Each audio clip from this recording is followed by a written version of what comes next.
Good morning, everyone. I'm Frida Stoffer. I'm fasting today because it's the month of Ramadan.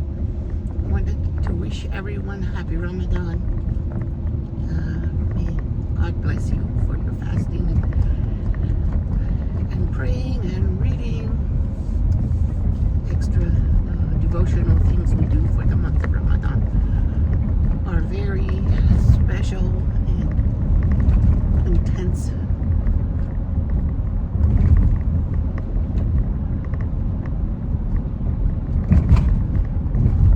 Wish everyone a happy day, happy month of Ramadan, and a great experience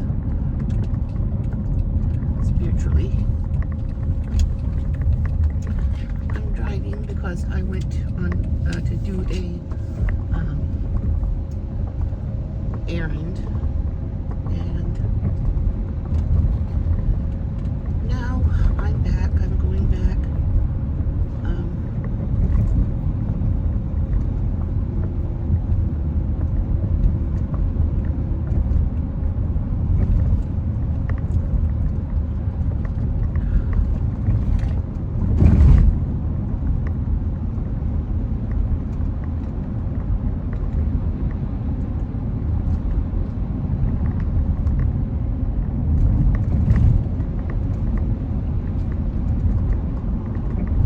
It's a little bit cloudy today. I hope we get a spring rain. Spring rains are nice. Me and my daughter, we woke up at morning for sahur and prayer time, and well, we're a little bit late for sahur. It was just time to pray. Didn't eat anything. So, but I personally, I'm still full from last night. So it's not hard for me to fast. You would think it would, but considering that I have health problems, but I can do it. We slept until 11:30. I mean, sometimes if I have health problems, I have to, take a day or something if I forget my medicine at Fajr time or before Fajr, then I can't fast. Or if I'm having a flare of some kind. But most of the time I can. Last year I was able to fast most of the month. Remember any reason why. I don't remember having any days off last year, but if I watch my videos, I might remember, because my memory is not that great.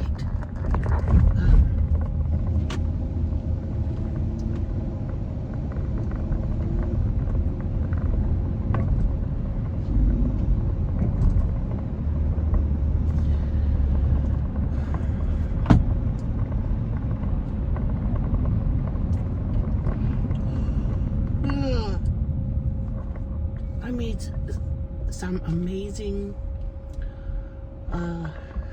butter chicken baked macaroni. Oh my gosh. My kids asked me for that recipe from the guy on the channel, Golden Balance. He makes the most delicious fusion dishes I've ever tasted. He puts things together that only my imagination wouldn't even come up with. When he put butter chicken in the baked macaroni, oh my goodness, who could have thought of that? It is so delicious. I ate it because it was the boy's birthday. I eat carbs on birthdays, but I have to stop and not eat carbs when it's not a birthday.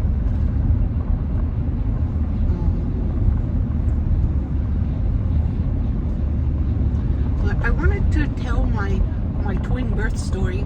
They were my first kids. They were born first, and I Pennsylvania and my husband moved there when we got married, and he lived with me in my apartment. And I was working at a grocery store in the produce department, and it was a high-end grocery store called Wegmans, and they move a lot of produce per day, and so it was like 8 hours of physical labor slinging produce. It wasn't just little bit here and there. No way. It was case by case because of the speed of which we did business. Anyway, so when I got pregnant with the twins, and I told my manager, I said, I have something to tell you. First, I told him, we just knew I was pregnant, and then I told him that. And then after a few weeks of noticing that my stomach is growing unusually fast, I said, I think I'm having twins. And one of the ladies I worked with said, let me see. And because I told her my stomach is just growing way too fast to be one baby. She looked, she said, oh, I see what you mean. It was just a few weeks. And so I made an appointment, and I went to see the obstetrician earlier than people normally do. And she scheduled an ultrasound for me pretty soon. And then the day I went for the ultrasound, the lady, she just put the wand on my stomach, and she said, do twins run in your family? I didn't say anything to her about thinking I might be having twins. I said, yes.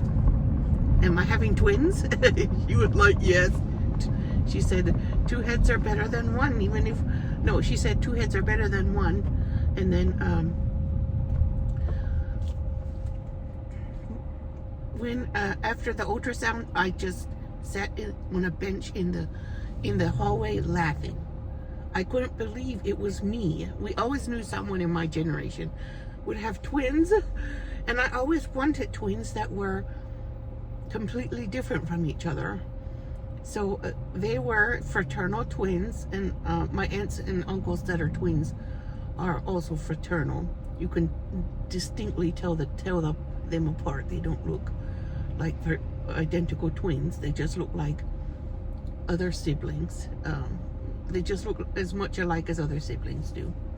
So I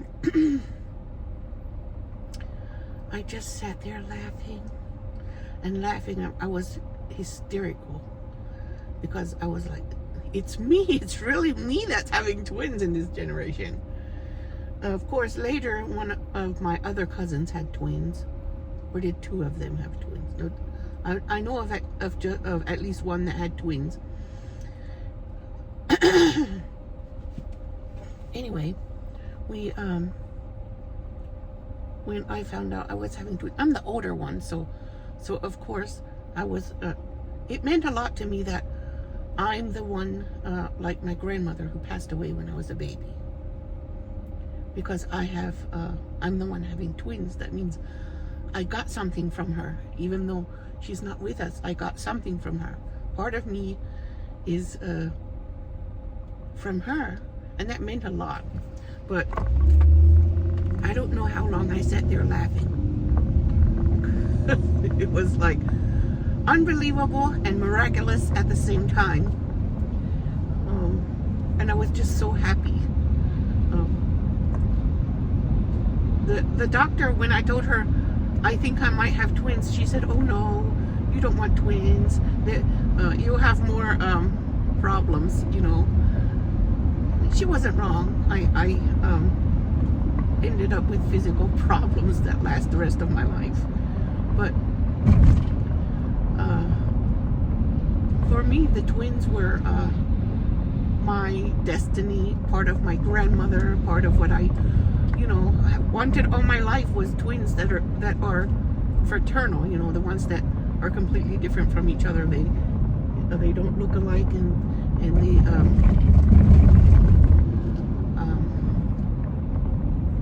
only resemble each other like other siblings. And anyway, so I don't like to talk much about the day they were born, but first I would like to tell some other things that happened while I was pregnant. One, my husband and I got laid off very soon from Wegmans because I couldn't sling groceries when I was pregnant with twins. My back hurt like it was breaking in two, and I just couldn't do it, and I was getting a hernia, so that it was extremely painful. I couldn't have anything touching my stomach, so no pants, no skirts. Whatever I wore had to be like so loose and not touch my stomach. Anyway, I don't care. I might have gotten a hernia anyway. And then that was within the first 3 months that started happening. And then when we were moving, when we only took with us what could fit in my car, we didn't rent a truck or anything. We just we donated and gave away things that we didn't want to bring with us. There was a flea market, and we asked the owner if he would like to take a bunch of stuff for a little gas money, so we could come back to Tennessee. Because my husband also lost his job. He was going to work, like he worked with the military for weeks at a time, and then he would go to work and be gone for a few weeks, and then he'd come back. But he also got laid off soon. So because he was laid off, he got unemployment, and I got temporary disability from my company. And with that little money and the cash we got from selling and getting rid of my stuff, most of what I had except for what fit in the car, we traveled. It took us 36 hours to travel. It should have been a 12-hour trip or something like that, 12 or 18. But it took us 36 hours because it's 1,000 miles, but we stopped every hour or every hour and a half so I could walk around, so I wouldn't, so my blood would circulate and not end up having a miscarriage or something. But it was so cool because I like to remember it like this. All we had with us was what fit in the car and the little arms and legs swimming in my stomach.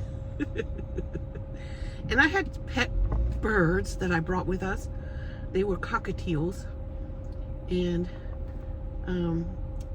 the little boy, the little cockatiel boy, his name was Sultan, and he was sitting on the steering wheel watching the road like a little captain. He was so cute. But we brought them with us in a smaller cage. I left the big cage there. But we let them out because they were upset. They were adorable. The little female, she didn't want to be near us that much. She stayed over there, back there, I think. But the male, he was flying around. I wonder if the female was egg-bound, because I learned about that later, that they can get egg-bound, which is tragic. But then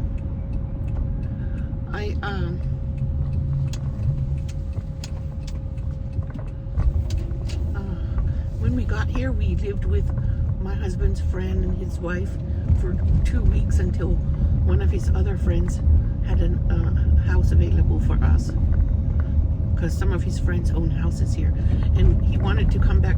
I always wanted to come back south, so I was very excited when we planned to come back down south. And I went to Wegmans and I told all my co-workers that I'm finally getting to go back to the south, which is where I wanted to go. I didn't like it here. I mean, I liked my friends at Wegmans. They were like brothers and sisters, but I was excited about coming back down south where the winters are shorter. And then when we were here, it was probably my 9th month, probably the end of 8 months almost. I got pups. What I don't remember the long word, PUPPS, which is, it's something you can get when you're pregnant, especially if they're baby boys, because it's like a reaction to the baby boy hormones that some women get, especially in the first pregnancy. So I had pups, and it itched so bad I cried. I would just scratch and it would itch, and it wouldn't stop itching, and I cried. It was like kind of like having a yeast infection in each one of the stretch marks on my stomach. It was horrible. And the doctor told me they wanted me to take steroids, and I was like, I'm pregnant. What side effect will this have on my babies? And I filled the prescription, and I took it home just in case I can't find any other solution. But me and my husband prayed, and I was so hot from being pregnant that I walked around with nothing but a t-shirt on in the house, and I would pull my shirt up and sit in a chair and put cold yogurt on the rash, on the itchy rash, and that would cool it, so I didn't have to cry. And my husband brought me, it was December, so my husband brought me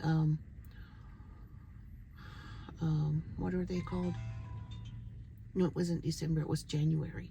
He brought pomegranates, fresh pomegranates, and squeezed them for me. And he gave me fresh squeezed pomegranate juice, because they're a miracle, like heavenly fruit. It's named in the Quran, and any of the heavenly fruits, if you're sick, you need it. Any ones that are mentioned in the Quran. So he brought me those because they were in season, and he squeezed with his bare hands. He squeezed pomegranate juice for me, because from back home he knew that if you drink that and you are sick, it will help whatever is wrong with you. It had a high level of antioxidants, and I believe that was part of what helped me. And I believe part of what helped me was the yogurt that I put on my stomach.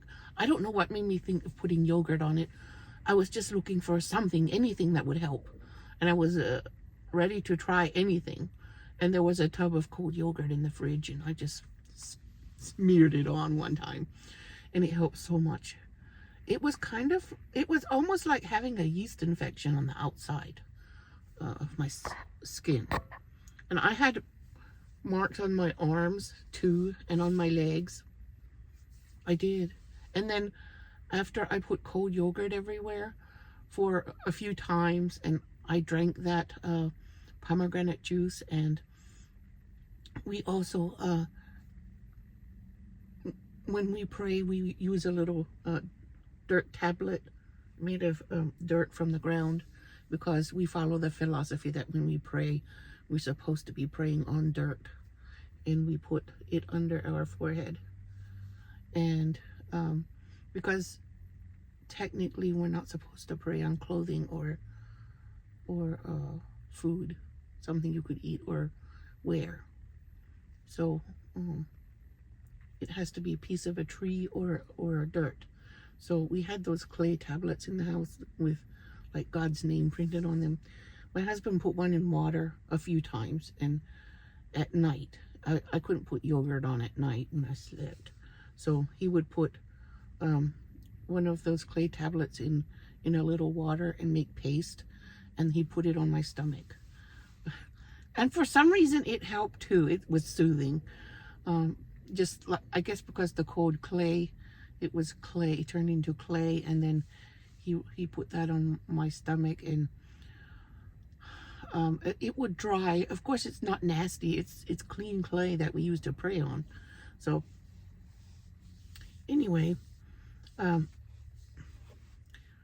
we used that at night, and of course my bed got dry clay on it, and I didn't feel like that was nasty because that's what we used to pray on. And then so I had that ritual, and after a few days, like, or a week or two, it was gone. All of it was gone. All of those pup tracks were gone. P-U-P-P-S. I don't remember the long the long word. It was too long ago. The twins are 17 now. But that was a big ordeal. They told me that it would last for months, and I couldn't. I was like, why should I take steroids if it's still gonna last for months? You know, I was gonna do something that made it feel good. So we tried our simple, humble home remedies that we could imagine, you know, and it went away. Anyway, and then the doctors were like, well, maybe it wasn't pups, but I had scars on my arms for a long time to prove it from scratching. Anyway, they were amazed, and they asked me what I did. Of course, they weren't allowed to tell other patients to do the same, but I'm telling you what I did in case you know someone who has pups. Maybe they can put cold, plain whole milk yogurt on their stomach when they're itching so bad they cry. And maybe they can drink pomegranate juice too. Anyway, then we were already living in our own little house at that time. It was a duplex. We lived in one half of it. And then by the time the twins were born, the pups were gone. But they were born at 38 weeks. And I had a C-section because they were both transverse. One baby butt was on this side, one baby butt was over here on the left side. And their heads were by each other's feet, so they kicked each other in the face the whole 9 months. And since they were transverse, they didn't, I had to have a C-section, and there were two, so it was more risky, even if they were head down, or one of them was head down. But I don't like to talk much about what happened at the hospital. Well, they OD'd me on morphine, and it turned out I had a morphine allergy. So that's a thing I don't want to like to remember much. But I liked them after they were born, and my husband held them before me because, of course, I was on the table getting stitched up. And I had a reaction to the medication, so I wasn't able to hold them right away. And it was a mess. I ended up not being able to produce enough milk for 2 babies, so that was another nightmare. But I ended up being okay with giving them bottles because babies have to eat one way or the other, and if you can't manage it with your own milk, formula is fine. They need to eat and grow. So anyway,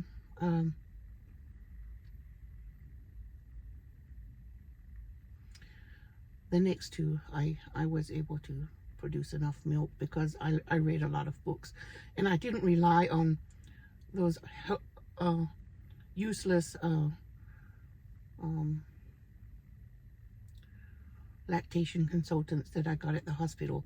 Now, when my niece had her baby there, the lactation consultants are amazing, really amazing, and I didn't have that amazing level of support there. Mostly they brought me a pump and told me to pump. That's what they did. And I was like, how ridiculous. And they were like busy teaching me how to pump and not how to latch a baby. And it's changed a lot since then. They offer pumping, but they are very supportive now of people who don't want to, who actually want to breastfeed. So, my two babies, they didn't want to let me have them in the room. They wanted to take them to the nursery. And I was like, I want the babies with me. And my niece didn't have to argue. They asked her what she wants to do. But with me, they were, I think the hospital has changed a lot. And it's much more friendly to moms than they were when I had my twins 17 years ago. That's a big change. And I'm thankful for that. Because I was like, I'm never having a baby in that hospital again. I never did. And I was dreading taking my niece there. But they've changed. It's different. But since I had a reaction to morphine, because they gave me, when they did the C-section, they gave me a spinal block and a epidural because I was so large. They said I'm large. How large was I? 270 pounds, I think. They said I would need more medicine. Of course, they don't know me. I think the epidural would have been enough. But they gave me both, and both had morphine in it. And then afterwards, in the recovery room, since I was already having a reaction to morphine, because it made me irritable like crazy, and I was irritating the nurse because I was running my mouth. I couldn't do nothing. I was paralyzed from the waist down in my bed. I couldn't do anything but run my mouth. What she said, but I kept going, and I annoyed her so much that she said, I'm going to give you something to calm you down. And for pain, she said. And they brought this big syringe and put something in my IV. And as soon as they did that, my throat swelled. I couldn't talk anymore. And I asked them to call my husband. They said, that man you call your husband left. I told him, he didn't leave. He's outside smoking a cigarette. I didn't even talk with him, and I knew what he was doing. So they finally, I thought that was just rude and completely unprofessional. Anyway, it seemed like I had the worst luck with nurses. Oh my goodness, they didn't like me at all. Because I was having a reaction, and I was acting very surly, and I was just bothering them because I kept talking. But I couldn't have done anything. I was like, I was in the bed. They didn't even try to comfort me.